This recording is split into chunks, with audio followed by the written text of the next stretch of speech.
முன்னாலேயே தெரிஞ்சிருந்தா 10 to 15 lakhs save பண்ணிருக்கலாம்.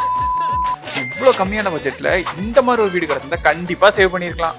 நமக்கு வீட்டுக்குள்ள வந்தா இவ்வளோ ஸ்பேசியஸான ஒரு ஹால் கொடுத்து ஹாலில் நமக்கு ஒரு சூப்பரா ஒரு டிவி யூனிட்டும் கொடுத்துருக்காங்க.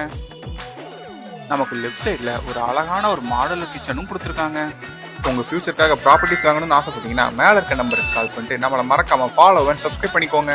உங்களோட ப்ராப்பர்ட்டிஸ் எதுவும் விற்கணும்னு ஆசைப்பட்டீங்கன்னா மேலே இருக்க நம்பருக்கு உங்கள் டீட்டெயில்ஸை வாட்ஸ்அப் பண்ணிடுங்க. நம்ம கிரவுண்ட் ஃப்ளோரில் ஒரு ஸ்பேசியஸான ஒரு பெட்ரூம் கொடுத்து பெட்ரூமில் நமக்கு கபோர்டை வச்சு சூப்பராக ஃபினிஷ் பண்ணியிருக்காங்க. நமக்கு ஹால் பக்கத்துலேயே ஒரு சின்னதாக ஏர் வென்டிலேஷனுக்கு ஒரு இடமும் கொடுத்துருக்காங்க. நமக்கு இந்த வீட்டில் சின்னதாக ஒரு பால்கனி இருக்குதுங்க. மேலேயும் நமக்கு ஒரு பெரிய பெட்ரூமும் அட்டாச் ரூமும் கபோர்டு ஒர்க் வச்சு இருக்குதுங்க. மேலே நமக்கு ஒரு அழகான டெரஸ் கொடுத்து உப்பு தண்ணிக்கும் நல்ல தண்ணிக்கு தனித்தனி டேங்க் கொடுத்துருக்காங்க.